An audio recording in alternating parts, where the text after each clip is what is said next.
BJP ರಾಜ್ಯಾಧ್ಯಕ್ಷ ವಿಜೇಂದ್ರ ಬಗ್ಗೆ audio ವಿಚಾರಕ್ಕೆ ಸಂಬಂಧಪಟ್ಟಂತೆ ಆಡಿಯೋ ಬಾಂಬ್ಗೆ ಇಲ್ಲಿ DV. Sadananda Gowda first reaction ಕೊಟ್ಟಿದ್ದಾರೆ.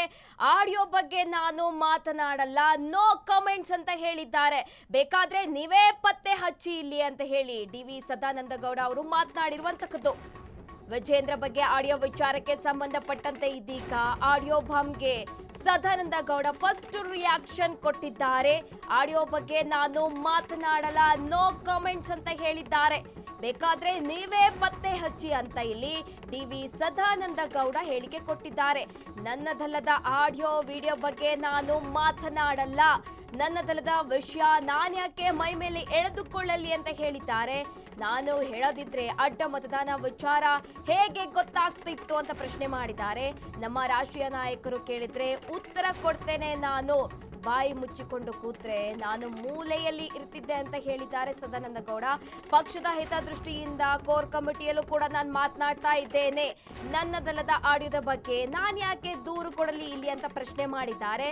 ವಿಜೇಂದ್ರ ಕಿತ್ತು ಬಿಸಾಕಿ ಅನ್ನೋ ವಿಚಾರಕ್ಕೆ ಸಂಬಂಧಪಟ್ಟಂತೆ ಈಗ ಡಿ.ವಿ.ಎಸ್ ಸ್ಪಷ್ಟನೆ ಕೊಟ್ಟಿದ್ದಾರೆ. ಈ ಬಗ್ಗೆ ಹೆಚ್ಚಿನ ಡೀಟೇಲ್ಸ್ ಕೊಡ್ತಾರೆ ನಮ್ಮ ಪ್ರತಿನಿಧಿ ಮಾರುತಿ ಅವರು ಫೋನ್ ನಲ್ಲಿ ಜಾಯಿನ್ ಆಗಿದ್ದಾರೆ. ಮಾರುತಿ, ಇದೀಗ ರಾಜ್ಯ ಬಿಜೆಪಿಯಲ್ಲಿ ಈ ಆಡಿಯೋ ಸಂಚಲನ ಮೂಡಿಸ್ತಾ ಇದೆ.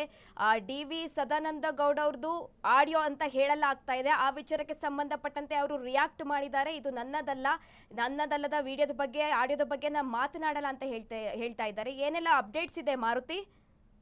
ಸುರಭಿ, ಹೌದು. ಯಾಕೆಂದ್ರೆ ಬಿಜೆಪಿಲಿ ಸಾಕಷ್ಟು ವಿಚಾರಗಳಿಗೆ ಚರ್ಚೆ ಆಗ್ತಿರೋಂಥದ್ದು, ಪ್ರಮುಖವಾಗಿ ರಾಜ್ಯಾಧ್ಯಕ್ಷರ ಬದಲಾವಣೆ. ಈ ಬಗ್ಗೆ ಸದಾನಂದ ಗೌಡರು ಹೈಕಮಾಂಡ್ ನಾಯಕರ ಜೊತೆ ಮಾತನಾಡಿದ್ದಾರೆ ಎಂದ ಆಡಿಯೋ ವೈರಲ್ ಆಗ್ತಾ ಇರೋಂಥದ್ದು. ಇದಕ್ಕಾಗಲೇ ಸ್ಪಷ್ಟನೆ ಕೂಡ ಸದಾನಂದ ಗೌಡರು ಕೊಟ್ಟಿದ್ದಾರೆ. ಅಂದ್ರೆ ಪ್ರಮುಖವಾಗಿ ಅದರಲ್ಲಿ ಹೇಳ್ತಾ ಇರೋಂಥದ್ದು 3 ತಿಂಗಳ ನಂತರ ವಿಜೇಂದ್ರವನ್ನು ಕಿತ್ತು ಬಿಸಾಕಿ, ಅದ್ರೊಳಗೆ ಕಿತ್ತಾಕೋದ್ರಿಂದ ಸಮಸ್ಯೆ ಆಗತ್ತೆ, ಮತ್ತೆ ಲಿಂಗಾಯತರ ನಾಯಕರಾಗಿರೋದ್ರಿಂದ ಇದು ಪಕ್ಷಕ್ಕೂ ಕೂಡ ಹೊಡೆತ ಆಗುತ್ತೆ. ಹಾಗಾಗಿ 3 ತಿಂಗಳ ನಂತರ ಕಿತ್ತು ಬಿಸಾಕಿ ಅಂತ ಹೇಳಿರೋ ಆಡಿಯೋ ಈಗ ವೈರಲ್ ಆಗ್ತಿದೆ. ಅದು ಸಾಕಷ್ಟು ಕಾಂಗ್ರೆಸ್ ಬಿಜೆಪಿಯಲ್ಲೂ ಕೂಡ ಸಾಕಷ್ಟು ಸದ್ದು ಮಾಡ್ತಿದೆ.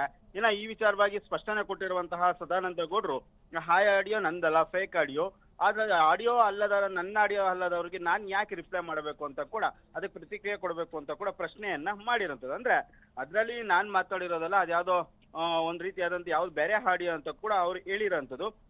ಪಕ್ಷದಲ್ಲಿ ಇತ್ತೀಚಿನ ದಿನಗಳಲ್ಲಿ ಸಾಕಷ್ಟು ಚರ್ಚೆ ಆಗ್ತಿದೆ. ನಾನು ಪಕ್ಷದ ವಿಚಾರವಾಗಿ ಕೋರ್ ಕಮಿಟಿಯಲ್ಲೂ ಕೂಡ ನಾನು ಪ್ರಸ್ತಾಪ ಮಾಡಿದ್ದೀನಿ. ಅದೇ ರೀತಿಯಾದಂತೆ ಮೊನ್ನೆ ಏನು ಅಡ್ಡ ಮತದಾನ ಆಯಿತು, ಅದ್ರ ಬಗ್ಗೆಯೂ ಕೂಡ ನಾನು ಮೊದಲಿಗೆ ಚಕಾರ ಎತ್ತಿ ನಾನು ಅದ್ರ ಬಗ್ಗೆ ರಾಜ್ಯ ನಾಯಕರಿಗೂ ಕೂಡ ಮಾಹಿತಿ ಕೊಡುವ ಪ್ರಯತ್ನಗಳನ್ನ ಮಾಡಿದ್ದೆ. ಆಗ ತಾನೇ ಸತ್ಯವನ್ನ ಗೊತ್ತಾಗಿರುವಂಥದ್ದು ಅಂತ ಕೂಡ ಪ್ರಶ್ನೆ ಮಾಡಿರುವಂಥದ್ದು. ಇನ್ನೊಂದ್ ಕಡೆ ಎಲ್ಲೋ ಒಂದ್ ಕಡೆ ಅಡ್ಡ ಮತದಾನ ಚರ್ಚೆ ಬಂದಾಗಲೂ ಕೂಡ ನನ್ನ ವಿಚಾರವಾಗಿ ಚರ್ಚೆ ಆಗಿರುವಂಥದ್ದು. ಪ್ರಮುಖವಾಗಿ ನಾನು ಏನು ಪ್ರಸ್ತಾಪ ಮಾಡಿದೆ ಅಂದ್ರೆ, ಅಡ್ಡ ಮತದಾನ ನನಗೆ ಮೊದಲೇ ಗೊತ್ತಿದ್ದೇನೆ ಪ್ರಸ್ತಾಪ ಮಾಡಿದೆ. ಅದ್ರ ಬಗ್ಗೆಯೂ ಕೂಡ ರಾಜ್ಯ ನಾಯಕರಲ್ಲಿ ಚರ್ಚೆ ಆಗಿದೆ ಮತ್ತು ಹೈಕಮಾಂಡ್ ಮಟ್ಟದಲ್ಲೂ ಕೂಡ ಚರ್ಚೆ ಆಗ್ತಿದೆ. ಇದರಲ್ಲಿ ನಾನು ಯಾರನ್ನೂ ಕೂಡ ಟಾರ್ಗೆಟ್ ಮಾಡುವಂತಹ ಅವಶ್ಯಕತೆ ಇಲ್ಲ, ಮತ್ತು ನನ್ನ ಯಾರು ಕೂಡ ಯಾಕೆ ಟಾರ್ಗೆಟ್ ಮಾಡಬೇಕು? ನಾನು ಯಾರಿಗೂ ಕೂಡ ಕಾಂಪಿಟೇಟರ್ ಅಲ್ಲ. ನಾನು ಸದ್ಯ ಏನು ಒಂದು ವೇಳೆ ನಾನು ಮಾತನಾಡದೇ ಇದ್ರೆ ನಾನು ಮೂಲೆ ಗುಂಪು ಆಗ್ತೀನಿ. ಹೀಗಾಗಿ ನನಗೆ ಗೊತ್ತಿರೋ ವಿಚಾರಗಳು ಮತ್ತು ಪಕ್ಷ ಸಂಘಟನೆ ವಿಚಾರ ಬಂದಾಗ ಮಾತ್ರ ನಾನು ಮಾತನಾಡ್ತೀನಿ. ಅದರಿಂದ ಅವೆಲ್ಲವೂ ಕೂಡ ಚರ್ಚೆ ಆಗ್ತಿದೆ ಅಂತ ಕೂಡ ಹೇಳಿರುವಂತದ್ದು. ಸುರಭಿ, ಮಾರುತಿ, ಇನ್ನೊಂದೇನಂದ್ರೆ ಇಲ್ಲಿ ಈಗಾಗಲೇ ಅಡ್ಡ ಮತದಾನ ಬಿಜೆಪಿಯಲ್ಲಿ ಒಂದ್ ರೀತಿಯಾಗಿ ಕಂಪನ ಸೃಷ್ಟಿ ಮಾಡಿತು. ಹಾಗೆ ಈಗ ಮತ್ತೆ ಆಡಿಯೋ ಕೂಡ ವೈರಲ್ ಆಗಿರುವಂತದ್ದು. ಈಗಾಗಲೇ ದೆಹಲಿಗೆ 6 ವರ್ಷಕ್ಕೆ ಕೂಡ ವಿಜೇಂದ್ರ ಭೇಟಿ ಕೊಟ್ಟು ಅಡ್ಡ ಮತದಾನದ ಬಗ್ಗೆ ಒಂದಿಷ್ಟು ಮಾಹಿತಿ ನೀಡಿದ್ರು.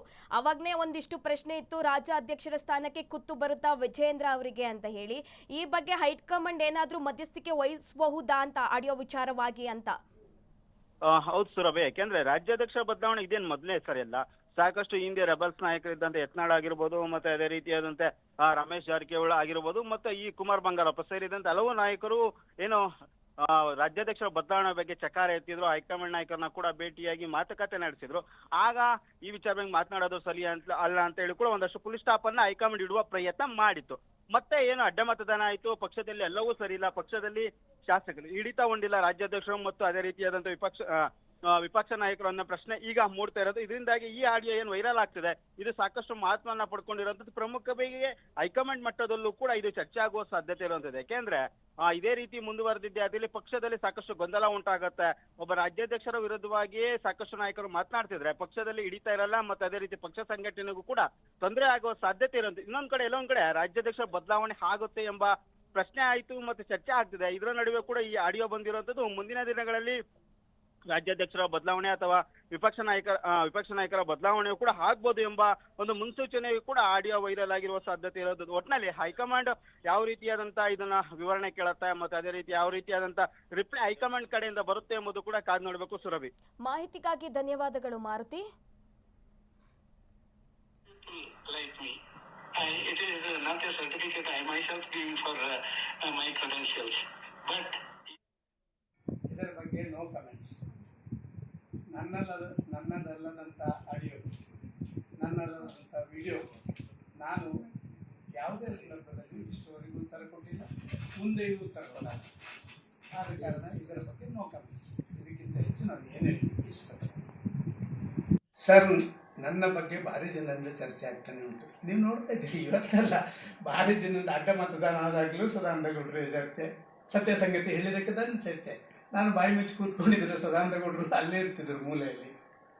ನಾನು ಹೊರಗೆ ಬರಬೇಕು ಅಂತ ಹೇಳಿದ್ದಲ್ಲ, ನನ್ನ ಪಾರ್ಟಿ ಹಿತದೃಷ್ಟಿಯಿಂದ ಯಾವ್ಯಾವ ಸಂದರ್ಭದಲ್ಲಿ ಏನೇನಾಗಬೇಕೋ ಅದನ್ನು ಕೋರ್ ಕಮಿಟಿಯಲ್ಲಿ ಮಾತಾಡಿದ್ದೀನಿ, ಅದು ರಾಷ್ಟ್ರೀಯ ಅಧ್ಯಕ್ಷರ ಜೊತೆ ಮಾತಾಡಿದ್ದೀನಿ, ಅದು ಬೇರೆಯವರ ಜೊತೆ ಮಾತಾಡಿದ್ದೀನಿ, ಎಲ್ಲರಲ್ಲಿ ಮಾತಾಡಿದ್ದೀನಿ.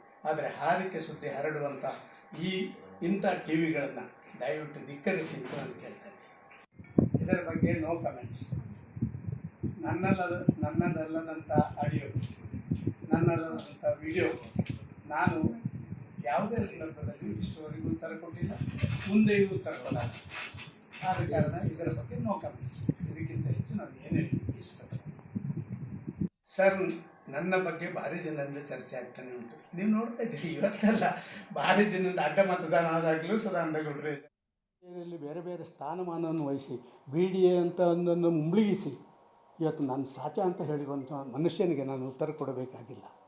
ನೀವು ಹೇಳಿ ಅಲ್ಲ, ನಾನು ನಿಮಗೆ ಅದನ್ನೇ ನನಗೆ ಫೋನ್ ಮಾಡಿದರು ಬರಬಾರ್ದು ಅಂತೇಳಿ. ನಾನು ಹೇಳಿದೆ ಕೆಂಪೇಗೌಡರು BJP ಅವರಿಗೆ ಸೀಮಿತನ. ನಾನು ಕೇಳಿದೆ ಅವರಿಗೆ, ಕೆಂಪೇಗೌಡರು ಕಮ್ಯುನಿಸ್ಟ್ನವ್ರು ಮಾಡಿದರೆ ಪಾಕಿಸ್ತಾನದಲ್ಲಿ ಕೆಂಪೇಗೌಡರ ಬಗ್ಗೆ ಯಾವುದೇ ಕಾರ್ಯಕ್ರಮ ಮಾಡಿ ನನ್ನನ್ನು ಆಹ್ವಾನ ಮಾಡಿದರೆ ಅಲ್ಲಿಗೆ ಹೋಗುವಂಥ ಆ ಒಂದು ಮನಸ್ಥಿತಿ ನಂದು. ಆ ರೀತಿಯ ಒಂದು ವ್ಯಕ್ತಿ ಕೆಂಪೇಗೌಡರು.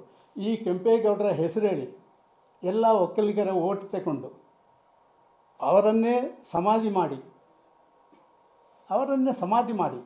ಅವರ ಭೂಮಿಯನ್ನೆಲ್ಲ ಕೊಳ್ಳೆ ಹೊಡೆದು ಎಲ್ಲ ಅಧಿಕಾರ ಸ್ಥಾನಕ್ಕೇರಿ ಈ ರೀತಿ ಕೆಂಪೇಗೌಡರ ಕಾರ್ಯಕ್ರಮಕ್ಕೆ ಹೋಗುವುದಕ್ಕೆ ಅವರು ಹೇಳಿದಂಥ ಮಾತು ಆ ಕೆಂಪೇಗೌಡರಿಗೆ ಮಾಡಿದಂಥ ಅಪಮಾನ. ಆ ಕೆಂಪೇಗೌಡರ ಪರಿವಾರ ಅದನ್ನು ನೋಡಬೇಕು ಅಂತ ಹೇಳುವಂಥ ನನ್ನ ಮನಸ್ಸಿದೆ. ಗೊತ್ತಾಗಿತ್ತು, ಅದಕ್ಕೆ ಶುರು ಆಯ್ತಲ್ಲ. ಇವತ್ತು ನೋಡಿದ್ದೀರ ನೀವು, ಇವತ್ತು ದಕ್ಷಿಣ ಕನ್ನಡದ ಸುಳ್ಯ, ಪುತ್ತೂರು, ಬೆಳ್ತಂಗಡಿ ಭಾಗದ ಎಲ್ಲ ಒಕ್ಕಲಿಗರು ಇವತ್ತಲ್ಲಿ ಈಗಾಗಲೇ ಒಂದು ಪ್ರತಿಭಟನೆಯನ್ನು ಪ್ರಾರಂಭ ಮಾಡಿದ್ದಾರೆ. ನಾಳೆದಲ್ಲಿ ಪ್ರೆಸ್ ಮೀಟ್ ಮಾಡ್ತಾರೆ. ಏನು ದಕ್ಷಿಣ ಕನ್ನಡದ ಬಗ್ಗೆ ಏನು ಗೊತ್ತಿಲ್ಲ, ದುಡ್ಡು ಮಾಡೋದರಲ್ಲೇ ಮುಳುಗಿ ಗೂಂಡಾಗಿರಿ ಮಾಡಿದರೆ